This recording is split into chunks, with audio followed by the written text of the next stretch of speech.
नमस्कार, Neelam talk show मध्ये मी नीलम राजपूत आपलं मनापासून स्वागत करते। आयुष्य जीवन खूप खूप सुंदर आहे, खूप सुंदर आहे आणि सुंदर आपल्याला ते करायचं आहे। पण आपण ते कसं करणार? इतक्या समस्या असतात, इतके प्रश्न असतात, प्रत्येक प्रश्नाचं उत्तर आपल्याकडे असतं पण ते आपल्याला लक्षात येत नाही। मग आताच म्हणलं की जीवन खूप सुंदर आहे। जीवन आपण जगताना आपण दुसऱ्याला काय देऊ शकतो तर तो आनंद देऊ शकतो। आनंद, दुःख आणि तिसरी समस्या आहे नैराश्य, डिप्रेशन। डिप्रेशनवर आज आपण बोलणार आहोत। डिप्रेशन म्हणजे नैराश्य म्हणजे काय, नैराश्यावर मात कशी करायची, नैराश्याचे उपाय, प्रतिबंध याबद्दल आज मल्लिका पाटणकर मानसोपचार तज्ञ आहेत त्या आणि आपल्याला त्या नैराश्याबद्दल सांगणार आहेत की नैराश्य म्हणजे काय, नैराश्यावर मात कशी करायची, अशा बऱ्याच प्रश्नांची उत्तरं देणार आहेत। आणि नीलम टॉक शो मध्ये मॅडम तुमचं मनापासून स्वागत करते। आत्ताच मी म्हणलं की मल्लिका पाटणकर मानसोपचार तज्ञ आहात, तुम्ही कर्नाटकातले आहात ना, त्यामुळे थोडंसं मॅडमचं बोलण्यात पण खूप छान बोलतात, प्रभावी व्यक्तिमत्व आहे मॅडमचं। अक्षरशः ऐकत बसावं वाटतं, एवढं छान त्यांचं संभाषण असतं, बोलणं असतं, एवढं छान समजून देतात।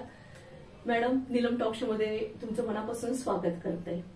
तर नैराश्य म्हणजे काय, काय सांगता येईल?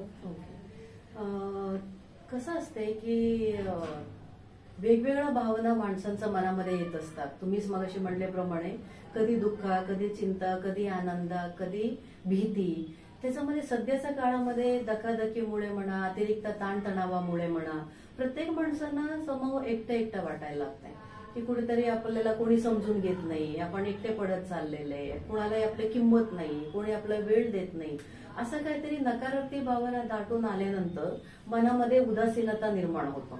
उदासीनता हा नॅचरल आहे, सर्वांना कधी ना कधी अधूनमधून उदास वाटत असते, पण उदासीनतेचा अतिरेक झाला तर मात्र त्याचं रूपांतर नैराश्यामध्ये होतो। म्हणजे दोन्ही एकसारखे नाहीये, उदासीनता वेगळं आणि नैराश्य वेगळं। उदासीनता नैसर्गिक आहे, तो काही आजार नाहीये। कधी कधी कारण नसताना सुद्धा आपल्याला लो वाटते, डल वाटते, उदास वाटते। आता सध्या बघा गेले 4-8 दिवस सूर्यप्रकाशच दिसत नाही, अगदी दाटून आलेले, तेव्हा सुद्धा माणसांना उदास वाटते। ते ठीक आहे, थोडंसं आपण बाहेर जाऊन आलो, कुणाच तरी सहज गप्पा टप्पा केला, टीव्हीत विनोदी कार्यक्रम बघून कळकळून हसला तरी बरं वाटतंय। पण नैराश्य म्हणजे एक मानसिक आजार। सुरुवातीच्या टप्प्यामध्ये माणूस स्वतः बरं करू शकतो, नंतर मात्र त्याला सायकियाट्रिस्ट डॉक्टरांकडे जाऊन औषधोपचार पण घ्यावं लागतं। नैराश्याचं तर आता तुम्ही बोललाच की सांगितलंच, मग त्याची कारणं काय, म्हणजे लक्षण आहे? कारण का असं होतं, प्रत्येकच माझा मूड गेला, माझं मन कशात लागत नाही, मला काम करावं असं वाटत नाही, असं बऱ्याच वेळा होतं ते। पण मग त्याचे लक्षणं अशी कळतात का की मला नैराश्याकडे मी चाललेली आहे, असं लक्षणं कळतात का? कळते ना। नैराश्याचं सर्वात महत्वाचं लक्षण एक आहे, त्याच्यामध्ये निष्क्रियता येतो, म्हणजे काही करायला नको असं वाटणे, किंवा एकटं राहावं असं वाटतंय, माणसे नको असं वाटतात, कुणाशी मिसळायला नको वाटतंय, बोलायला नको वाटतंय, हसायला नको वाटतंय, नेहमी आनंद देणाऱ्या गोष्टीमध्ये आनंद वाटे नसा होते आणि नुसतं झोपून राहूया, पडून राहूया असं व्यक्तीला वाटायला लागतंय। आणि तेव्हा दुर्लक्ष केलं तर टप्प्याने ते वाढत जातो। शेवटच्या टप्प्यामध्ये नकारात्मक भावना दाटून येतात आणि आत्मविश्वास कमी होतो, कामाचं कौशल्य, कामाचा उरक कमी होते आणि इतकं नकारात्मक भावना येतात की शेवटच्या टप्प्यामध्ये आत्महत्येचा पण विचार यायला लागतात मनामध्ये। आणि क्वचित प्रसंगी एखाद्या व्यक्ती आत्महत्येचा प्रयत्न पण करतो। 10 व्यक्तींनी प्रयत्न केला तर एखाद्या व्यक्तीचा जीव पण जाऊ शकतो. हे आता जे तुम्ही आत्महत्येवर बोलताय, म्हणजे नैराश्य आणि आत्महत्येचं प्रमाण एवढं आजकाल वाढलेलं पाहायला मिळतंय. मग कशामुळे ही नैराश्य कशामुळे वाढते, आत्महत्येचं प्रमाण कशामुळे वाढतंय? असं म्हणता येईल. शेवटी कसं असते बघा की प्रत्येक व्यक्तीचा जीवन जगण्यातना धडपड खूप करावं लागतो, संघर्ष सध्या खूप करावा लागतो. आता नैराश्याच्या मागे अनेक कारणे. सर्वात महत्वाचं कारण म्हणजे हार्मोनिकल इम्बॅलन्स. काही प्रकारचा मेंदूतील स्रावांमुळे माणसांना आनंद वाटते, उत्साह वाटते, पॉझिटिव्ह वाटते. काही प्रकारच्या स्रावांमुळे माणसांना उदास वाटते. त्यामुळे केमिकल इम्बॅलन्स हा एक कारण असू शकते. आणि अपेक्षाभंगा, अपयश, अपमानासारखं जेव्हा गोष्ट घडतात त्यामुळे सुद्धा माणसांना नैराश्य येतो. संघर्ष करण्याचं बळ कमी झालं तर नैराश्य येऊ शकतो. वेगवेगळ्या प्रकारचा मोठा शारीरिक आजार झाला, सर्जरी सारखं गोष्ट झाला, महिन्या बेडला अंथरुणला खिळून राहण्याचं, झोपून राहण्याचं वेळ आले तेव्हा सुद्धा नैराश्य येऊ शकतात. एकटेपणा आले तर नैराश्य येऊ शकतात. जवळच्या व्यक्तीचा मृत्यू झाल्याने सुद्धा नैराश्य येऊ शकतात. तसं त्याच्यामध्ये अनेक कारण आहेत. आता तुम्ही सांगते की अनेक कारणं आहेत, पण आता आपला जो आजचा विषय आहे की नैराश्यावर मात कशी करायची. मग प्रत्येक बाजूने तर नैराश्य आपल्याला येतेच, पण त्यावर मात कशी करायची आपण? बरोबर आहे, तेच जास्त महत्वाचं आहे. मात करण्यासाठी आपण सुरुवातपासून प्रामाणिकपणाने प्रयत्न करत राहिला तर आपल्याला यश नक्की येऊ शकतात. ते मी मगाशी म्हणाले ना, त्याच्या लक्षणामध्ये काय असतं, एकटा वाटते, निष्क्रिय राहावासा वाटते, कुणाशी बोलू वाटत नाही, कुणाकडे जाऊ वाटत नाही. तर काटेला काटेवरनं काढावा म्हणतात ना, तसा आपण बरोबर त्याचा उलटा करायचा. इच्छा असू दे नसू दे माणसांकडे जायला पाहिजे, माणसात मिसळला पाहिजे. इच्छा नसताना सुद्धा बरोबरून बोललं पाहिजे, दिवसभर सक्रिय राहायला पाहिजे. छोटा छोटा आनंद देणाऱ्या गोष्टी करत राहिला व्यक्ती तर हळूहळू नकळत बरं वाटायला लागतंय. मी तर नेहमी म्हणते, सकाळी उठल्यानंतर रात्री झोपेपर्यंत 16 ते 18 तास वेळ कसं गेला कळला नाही पाहिजे. आपण म्हणतो ना की रिकामाचं मन सैतानाचं घर. नैराश्यामध्ये माणूस झोपून राहतो, बसून राहतो, पडून राहतो, त्याच्यामुळे ते दुष्टचक्रामध्ये अडकून पडतो. त्याच्यापेक्षा स्वतःला स्वतःपासून बाहेर काढला पाहिजे. सतत काही ना काही करत राहणे, बोलत राहणे, माणसाशी मिसळत राहणे, ह्याच्याने त्याला स्वतःला नैराश्याच्या गर्तेतून बाहेर पडायला मदत होते. आणि इव्हन म्युझिक सुद्धा चांगला एक थेरपी आहे. मनाला मनापासून आनंद देणारा, थोडाफार जल्लोषपूर्ण, उत्साहपूर्ण गाणी थोडं मोठ्या आवाजामध्ये लावलंय आणि ते ऐकलंय तरीही छान वाटते. विनोद, कळकळून हसला पाहिजे. खूप जण म्हणतात आम्ही महिना हसलेलीच नाही, आम्ही शेवटचं कधी हसलो आठवत पण नाहीये. तर नैराश्यातनं बाहेर पडण्यासाठी ना की विनोदी कार्यक्रम बघा, टीव्ही मध्ये विनोदी पुस्तक वाचा, एकमेकांशी हसी मजाक करा, कळकळून हसल्याने बरं वाटते. व्यायाम कळकळून हसणं कमी झालंय, म्हणजे की कसं विभक्त कुटुंब पद्धती असल्यामुळे की एकटं राहायचं लोकांना सवय झाली, म्हणजे असं. त्यामुळे एकत्र कुटुंब म्हणा असले की थोडंसं होत होतं म्हणजे आता. आणि कसं कामाच्या ह्याच्यात स्वतःला एवढं व्यापून घेतलंय त्यांनी की वेळच नाहीये, म्हणजे स्वतःकडे बघण्यासाठी पण असं वेळ नाहीये. की आता तुम्ही म्हणता की छंद जोपासायचे, की वाचन असो, म्युझिक असो, की काहीतरी मला सिनेमा, चित्रपट वगैरे असं, चित्रपट, नाटक, की यातून आपलं मनोरंजन होतं. हे मनोरंजन पण आपण आपलं शोधलं पाहिजे. निसर्गात जायला पाहिजे. निसर्ग सुद्धा बेस्ट हिलर म्हणतो आम्ही. निसर्ग जाऊन मस्तपैकी फिरून आले की बरं वाटतंय. तुम्ही मगाशी बोलताना एक मुद्दा म्हणला ते अतिशय महत्वाचं आहे. आता विभक्त कुटुंब पद्धतीमुळे ना नवरा बायको 2 मुलं असा असतात, त्यामुळे प्रत्येकाला एका घरामध्ये राहून सुद्धा एकटा असल्याचं फिलिंग जास्त येतो. आणि संध्याकाळी दमून तपून मुलं नवरा घरी आले तरी सुद्धा सगळेजण एकतर टीव्ही बघत बसतात, नाहीतर मोबाईलमध्ये वेळ घालवतात. त्यामुळे संवाद कमी होत चाललाय. संवाद व्हायला पाहिजे, एकमेकांना धीर द्यायला पाहिजे, एकमेकांना समजून घेतला पाहिजे, दररोज एकमेकांचा विचारपूस, चर्चा, चौकशी व्हायला पाहिजे. ते नाही झाला तर मग एकटा वाटते, मग त्याचं रूपांतर नैराश्यामध्ये व्हायला वेळ लागत नाहीये. पण हे नैराश्याचं रूपांतर होतं हे किती दिवसांसाठी, कसं, म्हणजे किती काळ असू शकतो, त्याचा किती वर्षानुवर्ष, आठवडे, दिवस कसा असतो ते सांगता येत नाही. त्या व्यक्ती किती प्रयत्न करतो स्वतःला बरा करण्यासाठी त्याच्यावर अवलंबून आहे. काय जणांना काही दिवस, काय जणांना काही महिना, काय जणांना 6 महिना सुद्धा ते राहू शकतो. ज्या वेळेला नैराश्याचं रूपांतर शरीरामध्ये होतो, म्हणजे जेव्हा भूक आणि झोप, काय जणांना भूक आणि झोप जास्त होते नैराश्यामध्ये, काय जणांना भूक आणि झोप कमी होते. क्वचित एखाद्या व्यक्तीला भूक जास्त, झोप कमी, किंवा झोप जास्त, भूक कमी असंही होऊ शकेल. जेव्हा भूक आणि झोपेमध्ये फरक पडला, शारीरिक कुरबुर वाढला, काही ना काही आजारपणा वाढायला लागला, तेव्हा त्यांनी सायकियाट्रिस्टकडे जाऊन औषधोपचार घेतला पाहिजे. महिना नैराश्य अंगावर काढणे खूप धोकादायक ठरू शकते. मी मगाशी म्हणल्याप्रमाणे त्यामुळे त्याला आत्महत्येचा विचार येऊ शकतात. क्वचित दुर्दैवाने घरात कोणी नसताना तो आत्महत्येचा प्रयत्न पण करू शकतो. त्यामुळे नैराश्य योग्य वेळेला ओळखून व्यक्तीने सुरुवातीला असलं तर काउन्सिलरकडे यावा. आमच्यासारख्या लोकांकडे आले तर आम्ही काउन्सिलिंग करून मोकळेपणे त्यांच्याशी बोलून योग्य पद्धतीने संत समजुती काढून त्यांना धीर देऊ शकतो. थोडासा उशीर झाला तर मी नेहमी म्हणते सायकियाट्रिस्टकडे जाऊन तुम्ही ट्रीटमेंट पण सुरुवात करा. एक काळ असा होता सायकियाट्रिस्टकडे सायकोलॉजिस्टकडे येणे म्हणजे लोकांना कमीपणा वाटत होता. तसा दिवस राहिलेला नाही. आता ते काळाचं गरज आहे. गरज पडली तर सायकोलॉजिस्टकडे सायकियाट्रिस्टकडे लोकांनी जायला पाहिजे, योग्य ट्रीटमेंट घेतला पाहिजे. असं केलं तर ते तुलनेने लवकर बरे होऊ शकतात. हे आता तुम्ही जे सांगताय ना की जायला पाहिजे, केलं पाहिजे, पण ते तिथपर्यंत पोहोचतच नाही असं होतं ना. आणि मग स्वतःचेच अंदाज लावतात, मग माझं जीवनातला रस कमी झालाय, मग एखादं नैराश्य आलं म्हणजे कधी तर असं वाटतं दुःख काय येतं, दुःख आलं तर नैराश्यच येणार नाही असं होतं. म्हणजे मग प्रत्येक वेळेस आपला समज होऊन जातो की मीच का, माझ्याच नशिबाला हे का आलं, व्हाय मी, असंच होऊन जातं ना की हे मी किती वर्ष सहन करत बसायचं, हे माझे भोग असतील, मी भोगले पाहिजे, असे बरेच प्रश्न असतात. मग हे आता जे मी म्हणलं ना, दुःख झालं नसतं तर नैराश्य आले नसते, पण दुःख तर असतं. दुःखाशिवाय आनंदाची आपल्याला आनंद समजू शकत नाही, त्याची किंमत कळत नाही. पण मग हे दुःख, हे जे नैराश्य आहे, कसं यातून आपण बाहेर पडायचं. आता तर तुम्ही सांगितलं की नैराश्य दूर करण्यासाठी तुम्ही बरंच सांगितलं, पण हे तर प्रत्येकावर येणारच आहे. आयुष्यात हे असतातच, चढ उतार जसे असतात, सुख दुःख असतातच, पण त्याला सामोरं, येणाऱ्या दुःखाला सामोरं कसं जायचं. कसं असते की सुखामागून दुःख, दुःखामागून सुख आयुष्यामध्ये येतच असतो. दिवसानंतर उजडते, उजडल्यानंतर अंधार पडतो, पौर्णिमेनंतर अमावस्या होतो, अमावस्येनंतर पौर्णिमा होतो. तसं सुख आणि दुःख एका नाण्याच्या दोन बाजू म्हणूया आपण, किंवा आयुष्याचा अविभाज्य भाग आहे. ते दुःखाला सुद्धा शांततेने, समर्थपणे तोंड देण्याची तयारी पाहिजे. कधी कधी माणसांना असं वाटतं माझं वाटेला दुःख यायलाच नाही पाहिजे, नेहमी सुख असलं पाहिजे, असं काही नाही. मी तर म्हणेन दुःखाचा भाऊ करायला नको, दुःख उघडत बसायला नको, दुःख मनामध्ये धरून ठेवायला नको.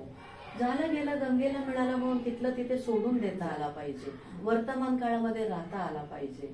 आणि त्याच्यासाठी ना एक प्रवृत्ती खूप महत्वाचं ठरते, पॉझिटिव्ह अप्रोच आपले पाहिजे. आता तुमच्याकडे बघताना नेहमी मला हे जाणवलेले, तुम्ही इतका हसरे, इतका आनंदी असता, इतकं पॉझिटिव्हिटी तुमच्यामध्ये दिसतंय, तुमच्या जवळ आलेल्या माणसं सुद्धा पॉझिटिव्ह होऊन जात असतील. ते व्यक्तिमत्वाचा भाग आहे. तसा व्यक्तिमत्व आपण डेव्हलप करू शकतो. आता पूर्वी बघा, असा एक कवी कल्पना असणार आहे, नक्की नसणार आहे, पण पूर्वी असं म्हणायचं बघा, राजवाड्यामध्ये राजहंस असायचे म्हणे. त्याच्या पुढे दूध ठेवला तर ते चोचीमध्ये फक्त दूध घ्यायचं आणि पाणी तिथे सोडायचं, त्याला आपण दूध का दूध, पाणी का पाणी म्हणतो. तसं चांगला आनंद देणाऱ्या गोष्टी आपण मनावर घेऊया, दुःखाच्या गोष्टी तिथला तिथे सोडून देऊया. तो प्रवृत्ती, तो सवयी वाढवला आपण, ते स्वभावाचा भाग बनवला तर दुःखाचा जास्त त्रास आपल्याला होणार नाही. हे जे आता तुम्ही म्हणताय की स्वभावाचा भाग बनवला पाहिजे, पण म्हणतात ना स्वभावाला औषध नसतं. म्हणजे मी मला स्वतःला किंवा इतरांनी की स्वतःचाच कसा बदल घडवायचा, तो कसा बदल घडवता येईल. कसं आहे, तुम्ही म्हणता अगदी बरोबर आहे, स्वभावाला औषध नसतं. पण स्वभावाला औषध कुठे नाहीये, डॉक्टरांकडे नाही, मेडिकल स्टोअरमध्ये नाहीये. तुमच्या स्वभाव दोषाला माझ्याकडे औषध नाही, माझ्या स्वभाव दोषाला तुमच्याकडे औषध नाही, पण माझ्या स्वभाव दोषाला नक्की माझ्याकडे औषध आहे, तुमच्या स्वभाव दोषाला नक्की तुमच्याकडेच औषध आहे. त्यामुळे आपण सर्वप्रथम माझ्या स्वभावामध्ये दोष कोणता आहे अतिशय परखडपणे, प्रामाणिकपणे शोधून बघितला पाहिजे, स्वतःच्या आतमध्ये डोकून बघितला पाहिजे, स्वतः निरीक्षण, परीक्षण केला पाहिजे. आणि नंतर लक्षात येते आपल्याला हे दोष माझ्यामध्ये आहे आणि ते मान्य करता आला पाहिजे. मी कायमच इतरांना दोष देते, मी नशिबाला दोष देते, मी परिस्थितीला दोष देते. अनेकचा माझ्यामध्ये सुद्धा काही दुर्गुण आहे, काही त्रुटी आहे, काही दोष आहे, हे आपण मान्य केलं तर 50% काम तिथेच झाला. नंतर 50% आहे ते कळल्यानंतर त्याच्यावर इलाज काय करायचे, उपाय कसा करायचा. आता मी रागीट आहे, माझ्या लक्षात आला तर रागाचं नियोजन मला करता येईल. मी भीत्रट आहे, माझ्या लक्षात आला तर निर्भीड कसं बनायचं ह्याचं नियोजन मला करता येईल. त्यामुळे आधी स्वतःला ओळखणे, स्वतःचा शोध घेणे आणि जे जे दुर्गुण दिसते ते मनापासून मान्य करणे आणि मग त्याच्यावर इलाज करणे, या पद्धतीने औषध आपण देऊ शकतो. खूप छान. स्वतःचं स्वतः औषध शोधायचे. बरोबर. आता जसं मी बोलले की आपल्या स्वभावाला आपणच औषध शोधायचं असतं, पण कधी कधी अशी परिस्थिती येते की जशी आता कोरोनामुळे परिस्थिती आली आहे की सगळ्यांचीच मानसिक, आर्थिक, शारीरिक सगळ्या बाजूने लोक गेले आहेत. म्हणजे इतकी नैराश्य आली आहे की खूप जणांना उद्योग नाहीये, पैसा नाहीये, खूपच वाईट परिस्थितीला सामोरं जायला लागलं. त्या काळात काय मग? अगदी बरोबर आहे तुम्ही सांगता. त्याचं जे जागतिक समस्या निर्माण झाले त्यामुळे माणसांना ना की असुरक्षित खूप वाटायला लागलंय आणि अनिश्चितता खूप आहे. उद्याचं काय, कधी केव्हा काय होईल, आपल्या माणसांना कोणाला तो आजार होईल का, कोणाला आपल्या जवळच्या लोकांना मृत्यू येईल का, या प्रकारचं दडपण, असुरक्षितता, अनिश्चितता, भीती, समोर मृत्यू दिसणे हा प्रकार घडलाय. त्यामुळे नैराश्यामध्ये पण वाढ झाली. अलीकडे नाही आता आपण नेहमी न्यूज मध्ये ऐकतो, बघतो, खूप जणांना नैराश्य आले, खूप जण आत्महत्याला प्रवृत्त झाले, खूप जणांचा जीव गेला. आता आपण सर्वजण स्वतःचा सबलीकरण करून घेणे, मनाने अधिक स्वतःला सक्षम आणि खंबीर बनवणे आणि होता होईल तेवढा पॉझिटिव्ह राहणे, चांगला विचार करणे, सगळे व्यवस्थित होईल, सगळे चांगलं होईल आणि काही वाईट झाले तरी मी घाबरून जाणार नाही, मी खचून जाणार नाही, मी हतबल होणार नाही, असं स्वतःला स्वतः धीर देणे आणि आपण माणसे एकमेकांना धीर देणे, हेच उपाय आपला आता करावा लागणार आहे. येणाऱ्या परिस्थितीला आपल्याला सामोरं जायचंय. बरोबर. मॅडम, खूप चांगले विचार मांडताय तुम्ही. चांगले म्हणजे खूप छान विचार. अगदी लोक खरंच नैराश्यावर नक्कीच मात करतील तुमच्या विचारांतून. पण हे जे नैराश्य आहे ती केव्हापासून सुरू होते, कोणत्या वयाच्या, कोणत्या वर्षापासून सुरू होते नैराश्य? मी जेव्हा मनशास्त्राचा अभ्यास करत होते तेव्हा मला जे शिकवले थोडंफार आठवतंय की कळतं वयाचं आल्यानंतर, अंगावर जबाबदारी पडल्यानंतर माणसांना वेगवेगळ्या प्रकारचा ताण, दडपण, भीती, नैराश्य हा गोष्ट घडतात. पण आताच्या काळामध्ये हे लवकरच नैराश्याच्या अनुभवातनं आपले मुलं जायला लागलाय. सुरुवातीला तो 8वी 9वी 10वीच्या मुलांना नैराश्य प्रकार होत होता. आता आश्चर्याचा धक्का बसते, 5वी 6वीच्या मुलं सुद्धा माझ्याकडे काउन्सिलिंगला येतात, आई वडील घेऊन येतात. मुलांना सारखं रडायला येते, सारखं मी मरूनच जाईन, मी आत्महत्या करीन, असा मुलगा मुलगी एवढ्या लहान वयात, अगदी एवढ्या लहान वयामध्ये तो पसरत चाललेला. त्याचं माझं कारण आता आपले पेंडेमिक आजार आहे तो आहेच आहे. त्याला आपण काय म्हणूया की वेगवेगळ्या परिस्थितीजन्य समस्या, काही परिस्थितीजन्य समस्यामुळे दुसरा आता काय झालंय, मुलांना सुद्धा इतकं दडपण आहे ना अभ्यासाचा की अभ्यासाचा ओझा खरोखर मुलांना त्यांच्या वयात सोसणार नाही, इतका जास्त अभ्यासाचा ओझा त्यांच्यावर आहे. आणि दिवसभर 6-8 तास शाळा करून आला की पुन्हा संध्याकाळी ट्युशनला जावं लागते, पुन्हा छंद वर्गाला जावं लागतो आणि या सगळे करून सुद्धा की अपेक्षांचा ओझा आहे त्यांना. आई वडिलांना असं वाटत असते आपल्या मुलं अव्वलच असला पाहिजे आणि प्रत्येक गोष्टीमध्ये अव्वल असला पाहिजे. शाळेमध्ये शिक्षकांचा अपेक्षा, घरामध्ये आई वडिलांचा अपेक्षा, त्यामुळे त्या मुलाचं स्वतःकडून स्वतःच्या अपेक्षांचा ओझा इतका वाढलाय. त्यामुळे आपण म्हणतो लहानपणा देगा देवा, लहानपणा निरागसतेने हसी मजाक करत गप्पा टप्पा दंगा मस्ती करून घालवायला पाहिजे. दुर्दैवाने आजकालच्या मुलांना ते बालपणा मिळत नाही. सारखं ते गुंतलेलं असतात अभ्यासामध्ये, वेगवेगळ्या छंद वर्गाला जाण्यामध्ये आणि होमवर्क करण्यामध्ये, या स्पर्धा, तुलना, परीक्षा या सगळ्या गोष्टीचा दडपण मुलांना येते. आणि 90% मार्क मिळवला तर तू 95% का नाही मिळवला, 80 मिळवला मुलाला तू 90% का नाही मिळवला, असं. त्यामुळे त्यांना वाटतंय की माझ्यामुळे माझे आई वडील माझ्या बाबतीत समाधानी नाही, खुश नाही, त्यांना मी खुश करू शकत नाही, मी कुछ कमी आहे, मी कुठेतरी कमी पडतो, या भावनेमुळे सुद्धा मुलांना नैराश्य येऊ शकतात. हे आता तुम्ही जे म्हणला की नाही की स्पर्धा, तुलना, परीक्षा, हो, म्हणजे तिथे पहिलं सगळ्यांचंच असतं की तुझा पहिला नंबर येईल, म्हणजे तू यशस्वी व्हायला पाहिजे. पण अपयश पचवायची ताकदच नसते ना. मग अपयश आले की नैराश्याकडे जातं. म्हणजे अपयश कसं पचवायचं? अगदी चांगला मुद्दा आहे. म्हणून मी पालकांना काय म्हणते, अगदी आपले 2 वर्षाचा बाळ असल्यापासून बाळ रोज मागणी ठेवायला लागतंय. मला हे खाऊ पाहिजे, मला खेळणे पाहिजे, मला हे पाहिजे, मला ते पाहिजे. सगळ्या गोष्टींचा पूर्तता तुम्ही करू नका. 2 गोष्टी मुलांनी मागितल्या तर एक गोष्टी द्या, एक गोष्टीला नकार द्या. म्हणजे नकार आणि विरोध पचवायला आपण मुलांना शिकवायला पाहिजे अगदी लहानपणापासून. आपण काय करतो, आता आपले 1 किंवा 2च मुलं असतात, त्यामुळे आई वडील सगळ्या मुलांच्या मागणीचा पूर्तता करत राहतात. त्यामुळे मुलांना नकार म्हणजे काही माहितीच नसते, विरोध स्वीकारणे त्यांना सवयीच नसते. त्यामुळे एका विशिष्ट वयामध्ये नकार, विरोध त्यांच्यावर आला, अपयश, अपेक्षाभंग, अपमानासारखं गोष्ट घडलं की ते मुलं म्हणून पडतात. म्हणून लहानपणापासूनच पालकांनी थोडं शिस्त म्हणून का होईना काही गोष्टी केल्या पाहिजे. प्रत्येक मागणीचा पूर्तता केला पाहिजे असा काही नियम नाहीये. पूर्तता केली की त्यांना ते सगळं हवेच असं वाटतं. मग हट्टी म्हणतात, मला पाहिजे म्हणजे पाहिजे असं म्हणतात. उलट मुलंच आई वडिलांना कंट्रोल करायला जातात. आई वडील मुलांना कंट्रोल करण्यापेक्षा जास्त आणि खूप हट्टी बनतात. त्यामुळे काही काही गोष्टी नाही म्हणजे नाही. अजून एक गंमत इथे, आई नाही म्हणले तर वडील हो म्हणणार, आई वडील दोघे नाही म्हणले तर आजी आजोबा हो म्हणणार, असं होता कामा नाही. मोठ्यांमध्ये एक, त्यामुळे त्यांना जे पाहिजे ते लगेच मिळतं. त्यामुळे ते नाही असं होतच नाही, सहनशक्तीच त्यांची नसते. मग हेच पुढे पुढे वयात येताना सुद्धा आता तुम्ही हा मुद्द्याला हात घातला म्हणून मला सांगायला आवडेल की आजकाल 5वी 6वी मध्येच मुलं प्रेमात पडण्याचं प्रमाण खूप वाढलंय. अच्छा, आता प्रेमाचं तुम्ही काढलंच आहे, तर प्रेम म्हणजे काय नक्की? हा एक चांगला प्रश्न आहे. तर प्रेम म्हणजे काय की कोणीतरी आपल्याला जास्त महत्व द्यावा, कोणीतरी तूच इंद्रा तूच चंद्राचा म्हणावा, आपल्याशी गोड गोड बोलावा, तू मला खूप आवडतेस, तुझ्याशिवाय मला करमतच नाही, असं छान जेव्हा कोणीतरी आपल्याला म्हणते, आपलं खूप कौतुक करते, आपलं खूप जास्त महत्व देते, या भावनेचा मुलं प्रेमात पडतात. कारण घरामध्ये सारखं संवाद काय होता, अभ्यास कर, हे तुला का जमत नाही, ते तुला का येत नाही, हे तू का करत नाही, ते तू का करत नाही. शिस्त लावण्याच्या उद्देशाने म्हणा, आपल्या मुलाला चालपैकी घडवण्याच्या उद्देशाने म्हणा, आपण उपदेश आणि सल्ला जास्त देतो. त्यामुळे अवांतर गप्पा होत नाहीये, कोड कौतुक होत नाही, स्तुती प्रशंसा शाबासकी मुलांना जेवढं हवे आहे तेवढं त्यांना ते मिळत नाही. त्यामुळे मुलांना बाहेर ते मिळालं, कोणीतरी आपल्याला बघते, कोणीतरी बघून आपल्याला हसते, आपल्याशी गोड बोलते. म्हणजे आजकाल ते फेसबुक आणि व्हॉट्सअपमुळे तर खूप अगदी ते खूप म्हणजे काय काही खूपच वाईट परिणाम होत आहेत. म्हणजे त्याचे हो ना, की आता तुम्ही म्हणताय की गोड बोलताय ते, त्यातूनच ते पुढे कुठे जातं, म्हणजे ती लक्ष्मण रेषा देखील ओलांडली जाते असं होतं.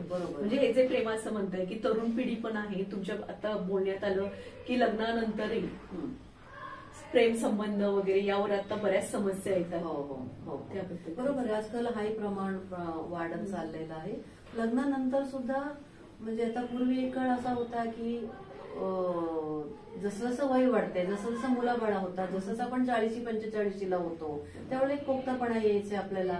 पण तसं काही नाही. आता मला काउन्सिलिंगला येणाऱ्या लोकांच्या कडून कळलेला माहिती असं आहे, मिड 40s मध्ये, मिड 50s मध्ये मुलाबाळा मोठा होऊन कॉलेजमध्ये शिकत असताना सुद्धा माणसे प्रेमात पडतात. आपण त्याला एक्स्ट्रा मॅरिटल अफेअर्स म्हणूया. म्हणजे चांगल्या सदनी घरामध्ये आपण राहत असतो, नवरा बायको मुलांचा छान संसार चाललेला असते, तरी सुद्धा इतर एका व्यक्तीच्या प्रेमात पडण्याचा प्रकार वाढत चाललेला आहे. मग ह्याला आपण याचं कारण काय, तर एक तर वेस्टर्नायझेशन, तुम्ही मगाशी म्हणल्याप्रमाणे सोशल मीडिया. आता सोशल मीडियामध्ये आपण काय म्हणूया, फेसबुकमध्ये म्हणा किंवा व्हॉट्सअपमध्ये, फेसबुकमध्ये, इंस्टाग्राममध्ये फोटोज टाकणे, मग एकमेकांचा ओळख होते, मग बोलत राहणे, मग टचमध्ये राहणे, असं म्हणत म्हणत कनेक्शन वाढतो. मग कधीही कसं असतंय, जेव्हा आपण दोन माणसे जवळ असतो, एकत्र असतो, तेव्हा काही सारखं कोड कौतुक करत बसत नाही. पण दूरचे व्यक्ती एकमेकांना कोड कौतुक करतात, ते हवीशी वाटायला लागतंय. त्यामुळे प्रेमात पडण्याचा प्रकार लग्नानंतर पण वाढलेला आहे. हा एक गोष्ट झाला. दुसरं म्हणजे थोडंसं परिस्थिती असं निर्माण झाली की प्रत्येक माणूस व्यक्ती केंद्रित बनत चाललेला आहे आणि स्वातंत्र्याचा आवाजावी कल्पना वाढत चाललेला आहे आणि नवरा बायको एकमेकांशी संवाद साधणे कमी झाले. पुन्हा हे सोशल मीडियाचं सगळं वाईट असं आपण म्हणून चालणार नाही. आपण सुद्धा आता सोशल मीडियाचा एक भाग म्हणूनच चांगलं पण फायदे की आज एवढं तुमच्या बोलण्यामुळे लोकांना हे समजतं, जसे फायदे तोटे दोन्ही आहे.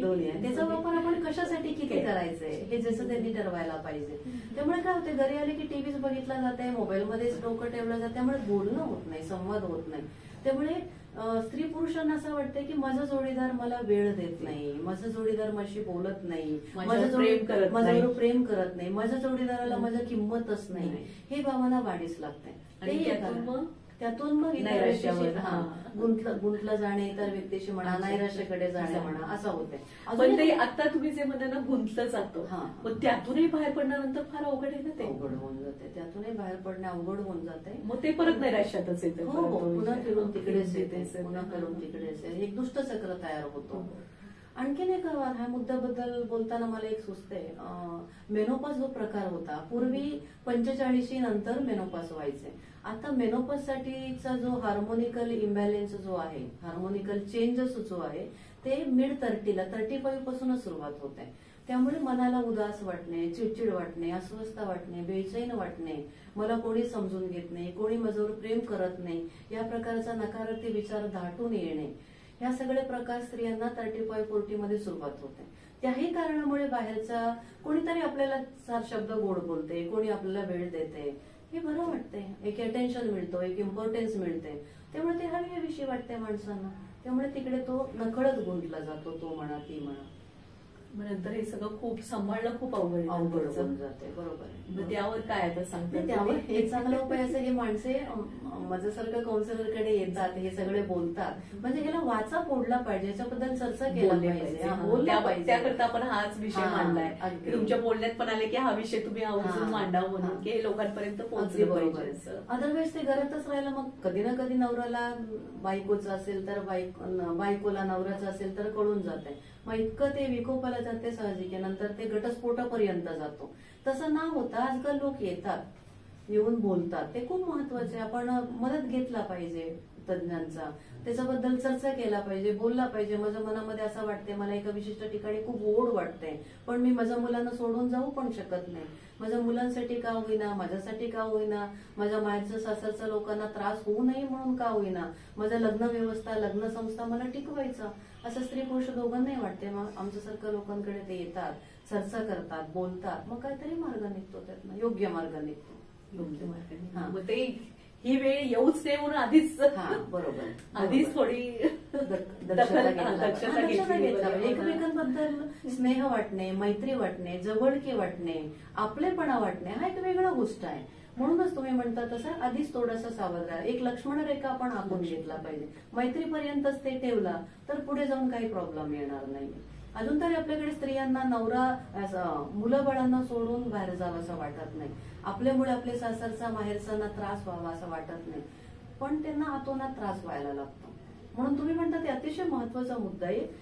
तसं पुढे होऊ नये म्हणून आधीच आपण सावध राहणे, जागरूक राहणे, हे स्त्री पुरुष संबंधाला मैत्रीपर्यंतच ठेवणे, पुढे जाऊ नये म्हणून दक्षता घेणे हे योग्य ठरू शकते. कारण आपण किती आता पाश्चात्य संस्कृती घ्यायचे म्हटलं तरी अजून आपण पाश्चात्याच्या काय काय गोष्टी आपल्या संस्कारामध्ये इतकं सहजपणे, भारतीय संस्कृती आपले संस्कार म्हणजे आपण तिथपर्यंत जाऊ शकत नाही.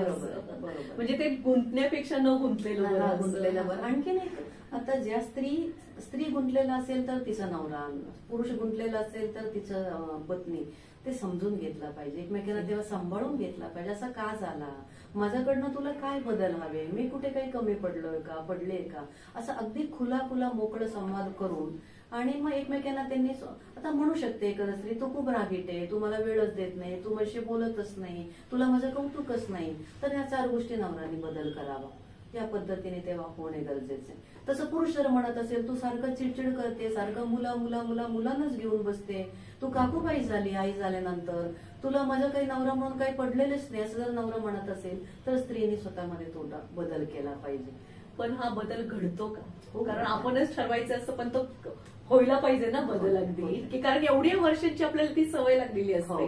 त्यामुळे आताच आपलं झालं की स्वभावाला औषध नाही, तसं आपण हे बदलू शकत नाही ना, बऱ्याच वर्षांची सवय असते आपल्याला. असं आपण म्हणतो, पण कोणीतरी थोर मोठ्या लोकांनी सांगून ठेवलेलं, केल्याने होते आहे रे आधी केलेच पाहिजे. वामनराव पैनी म्हणलेले, तूच आहेस तुझं जीवनाचं शिल्पकार, जो मन जिंकला तो जग जिंकला. त्यामुळे त्या व्यक्तीने समजून मला नेमकं काय पाहिजे, तो व्यक्ती पाहिजे, त्यासाठी मी संसार, माहेर सासर सगळं सोडायचे का, माझ्या मुलाबाळांसाठी, माझ्या संसारासाठी, माझ्या मनावर मी आवर घातला पाहिजे. शेवटी एक भावना आहे, तो एक आकर्षण आहे. कुठलंही प्रेम एक आकर्षण असते, भावना असतात. त्यामुळे माझ्या भावनेवर आवर घातला पाहिजे, त्यांचा त्यांनी ठरवावा आणि त्यांचा निर्णय त्यांनी घ्यावा. आमच्यासारख्याने त्यांना मदत करू शकतो. ते मदत खूप छान आहे. म्हणजे मॅडमचं मी काम बघते ना, शैला दाभोळकर आणि नरेंद्र दाभोळकर सरांच्या परिवर्तन व्यसनमुक्तीमध्ये 25 वर्ष मॅडम समुपदेशनाचं काम करतात आणि खूप चांगलं काम आहे मॅडमचं. मी बघितलंय, म्हणजे माझे मी समुपदेशन शिकले त्यावेळेस मॅडमचाच प्रभाव पडलेला माझ्यावर, की त्यांचं बघून त्यांचे धडे खूप छान वाटायचं मला. मॅडम किती छान बोलतायत असं वाटायचं मला. आता तुमच्या बोलण्यातच आलं असेल की मॅडम किती छान बोलतायत. हे सगळं तुम्ही जे मॅडम सांगताय पण आनंदी जीवन, प्रसन्न जीवन मी कसं जगायचं, कोणत्या पद्धतीने जगायचं. आता तर आपल्या सांगितलंच की तुम्ही स्वभाव बदलू शकत नाही, पण तो आनंद मी माझा शोधायचा आहे. कसा शोधायचा? चांगलाच मुद्दा आहे हा पण, की वेगवेगळ्या कला आहे बघा. कोणी म्हणतं 66 प्रकाराचा कला आहे, कोणी म्हणतात त्याच्यापेक्षा कितीतरी प्रकाराचा कला आहे. मी तर या गोष्टीवर विश्वास ठेवते की जीवन जगण्याचा कला सर्वात महत्वाचा कला आहे. तो जीवन जगण्याचा कला आपण आत्मसात करून घेतला पाहिजे. भरभरून चवीचवीने हसतपणे जीवन जगता आलं ना, आपलं एवढं नशिबान आपणच. पैसा, पदवी, प्रतिष्ठा कितीही मिळाले तरी आपल्याला कमीच, आणखीन हवे, आणखीन हवे, आणखीन हवे असंच वाटत राहते. त्याच्यापेक्षा वर्तमान काळामध्ये आपण जगावा. एका बाजूने माझं ध्येय, माझं उद्देश, माझं स्वप्न, माझं महत्वाकांक्षा पूर्ण करण्यासाठी मी प्रयत्नही करेन. एका बाजूने या क्षणामध्ये माझ्याकडे जे आहे त्याच्यामध्ये कुठेतरी मला समाधान पण मानता आला पाहिजे. सुख, आनंद, समाधान या गोष्टी पैसे देऊन विकत घेता येत नाहीये. जे आहे त्याच्यामध्ये मान्यवरच आपल्याला ते मिळतंय.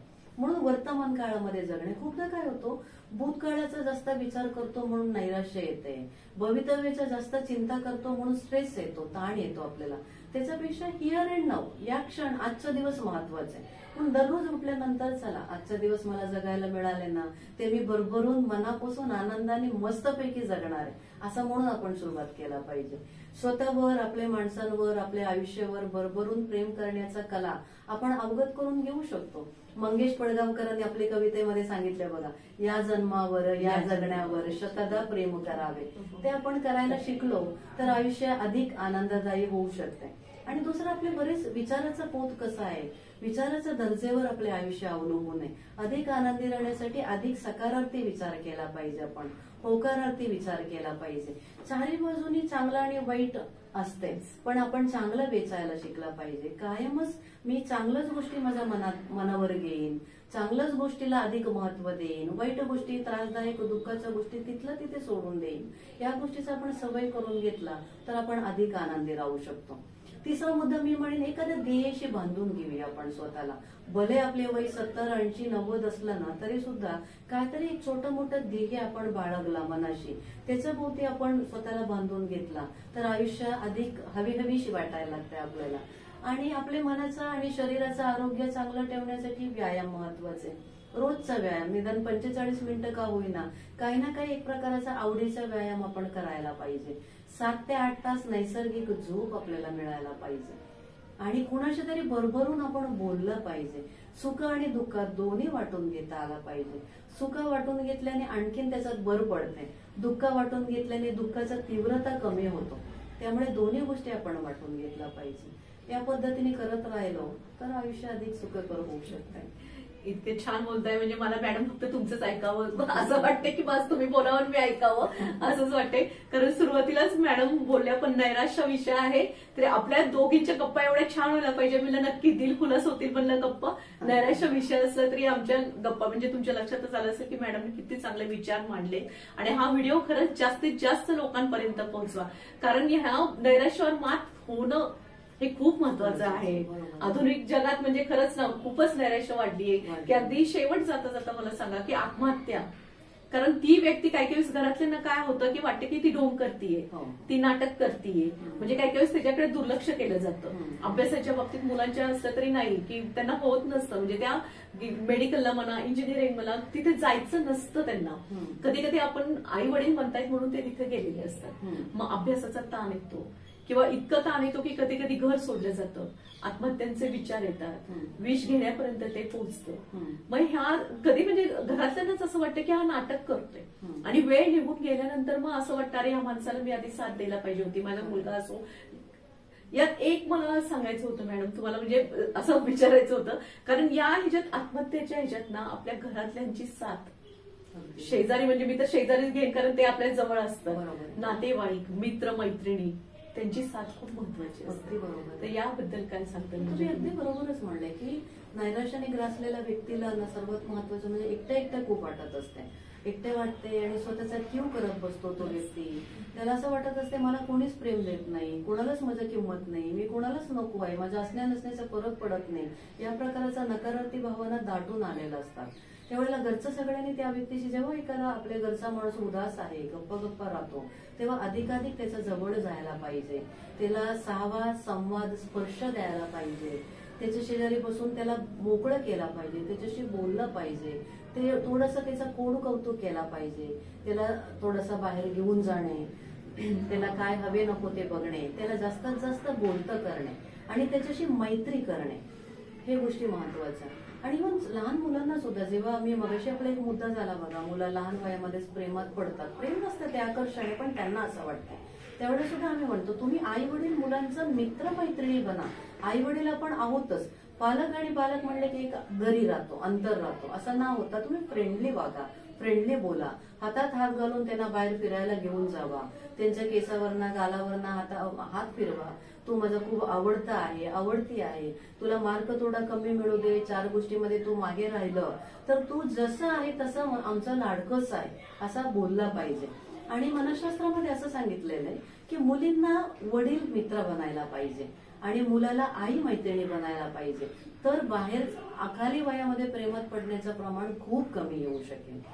त्यामुळे तुम्ही म्हणल्याप्रमाणे संवाद होणे, सुसंवाद होणे, एकमेकांशी मैत्री साधणे खूप महत्वाचा मुद्दा ठरू शकतो. आणि जो आपल्या मनातला स्ट्रेस आहे तो बाहेर पडला गेला पाहिजे. म्हणजे म्हणजे रोजचा रोज आपण जो कचरा झाडतो खरंय तो झाडला गेला पाहिजे, म्हणजे आपलं नैराश्य कमी होईल. बरोबर आहे, त्यावर काय सांगताल की अगदी बरोबर आहे. जे कचरा झाडतो मी म्हटलं ना त्याच्यावर काय साठला की त्याचा त्रासच होणार आहे. मग त्याबद्दल रोजचं रोज बोलणेच लेट्स टॉक म्हणतो आम्ही, रोजचं रोज बोलला पाहिजे. तुम्ही मित्रमैत्रिणीशी बोला, घरामध्ये घरच्या लोकांशी बोला, कुणाच तरी बोलणे खूप गरजेचं, नाहीतर ते खरोखर साठत जातो. तिथलं तिथे बाहेर पडलं ना मग ते वाढत वाढत जात नाही, तिथला तिथे निचरा होतो, निचरा व्हायला पाहिजे. कधी कधी एखादा व्यक्ती आम्हाला म्हणतो मी का माझा असा एक समस्या, मी कोणाशी बोलू शकत नाही, मी कोणाशी बोलणार. काउन्सिलरकडे येतात तो एक भाग झाला. एखादा क्लोज फ्रेंड असेल त्यांच्याशी बोला, ज्यांच्यावर तुम्हाला विश्वास आहे त्या व्यक्तीशी बोला, समंजस व्यक्तीशी बोला आणि लिहून काढा. निदान एखादा गोष्टी असेल कुणाशी बोलता येत नाही असं असेल तर आपण रोजनिशी ठेवला पाहिजे, डायरी ठेवला पाहिजे. रोज रात्री झोपण्यापूर्वी त्याच्यात मनातला सगळे भावना लिहून काढायचा. आणि समजा वाटत असेल मी माझ्या मनातला गुपित सगळे लिहिलेले, उद्या कोणी वाचलं तर म्हणून हातचा राखून लिहायचंय का, असं काही नाही, मनसोक्त लिहायचंय आणि जे जे वाटते ते सगळे लिहायचंय, नंतर कागद फाडून फेकून द्यायचं. म्हणजे भावनेचा निचरा या पद्धतीने पण होऊ शकतो. निचरा होणं निचरा होणे खूप गरजेचं आहे, खूप महत्वाचं. साठले की ते वाढत जातं. हो. त्यामुळे आणि भावनेचा पण व्यक्त व्हायला पाहिजे, भावनांचं प्रगटीकरण व्हायला पाहिजे. आपल्याकडे असं शिकवलं जाते मुलाला, तू मुलगा आहे ना तू रडायचं नाही, असं नसतंय. आपण भरभरून बोलला पाहिजे, मनसोक्त कळकळून हसला पाहिजे, रडावंसं वाटलं तर डसा रडता आला पाहिजे. या तिन्ही गोष्टी भावनांचा निचरा करण्याचा महत्वाचा माध्यम आहे आपल्याकडे. त्यामुळे बोला, हसा, भरभरून हसा, कळकळून हसा, जेव्हा रडावंसं वाटतं तेव्हा रडा, पण भावना तिथलं तिथे व्यक्त करायला पाहिजे. आपण कोंडून नाही ठेवायचे. आपण भावना विचार कोंडून ठेवलं तर आपले कोंडी होतो, घुसमट होतो, त्याचं रूपांतर चिंतेमध्ये, नैराश्यामध्ये होतं. खूप चांगलं, खूप म्हणजे खूपच चांगले विचार मांडलेत मॅडम. अगदी की बरोबर आहे, ते बाहेर पडलं पाहिजे. आणि हसा, खळखळून हसा म्हणतायत मॅडम. खरंच जीवन खरंच खूप सुंदर आहे आणि त्याचा आनंद म्हणजे काय होतं की पुढं काय होईल काहीच माहिती नसतं. म्हणजे काय काही वेळेस नैराश्य आले की एकच सांगावं असं वाटतं असं की जो हुआ वो अच्छा हुआ, जो हो रहा है वो अच्छा हो रहा है, जो होगा वो बहुत अच्छा होगा. बरोबर, छान. त्यामुळे बहुत काय पुढे अच्छा होणार आहे माझ्या जीवनात ते बघण्यासाठी नक्की जगायचंय. आत्महत्येचं काही कधीच विचार करायचं नाहीये. आणि काय काय माझ्या आयुष्यात जीवनात होते ते बघायला बरोबर जीवन जगून घ्यायचे. कारण पुनर्जन्म नसतो, एकच जन्म आहे. या जन्मावर, या जगण्यावर शतदा प्रेम केला पाहिजे. मन करारे प्रसन्न सर्व सिद्धीचे कारण आहे. पण अगदी बरोबर आहे, आपण आपले मन प्रसन्न ठेवण्यासाठी जास्तीत जास्त मेहनत घेऊया, सगळे आयुष्य सुंदर होऊन जाईल. खरंच तुमच्या बोलण्याने तर आता सगळ्यांचे जे बघतात ना कार्यक्रम त्यांचं आयुष्य खरंच सुंदर होणार आहे. आणि तुम्ही मॅडम नीलम टॉक शो मध्ये आला, तुमचे विचार मांडले आणि नक्कीच लोकांची नैराश्य नक्की म्हणजे नैराश्यावर नक्की ते मात करतील. एवढं छान तुम्ही बोललाय, वेळात वेळ काढला, नीलम टॉक शो मध्ये आल्याबद्दल तुमचं मनापासून धन्यवाद. मला पण बोलायची संधी दिल्याबद्दल धन्यवाद. खूप खूप धन्यवाद मॅडम. अशाच वेगवेगळ्या मुलाखत पाहण्यासाठी लाईक करा, शेअर करा, सबस्क्राईब करा नीलम टॉक शोला. आणि हा व्हिडिओ आजचा माझा खरंच जास्तीत जास्त लोकांपर्यंत पोहोचवा आणि मस्त आनंदात आपण जगूया आणि नैराश्यावर नक्की मात करूया. खूप खूप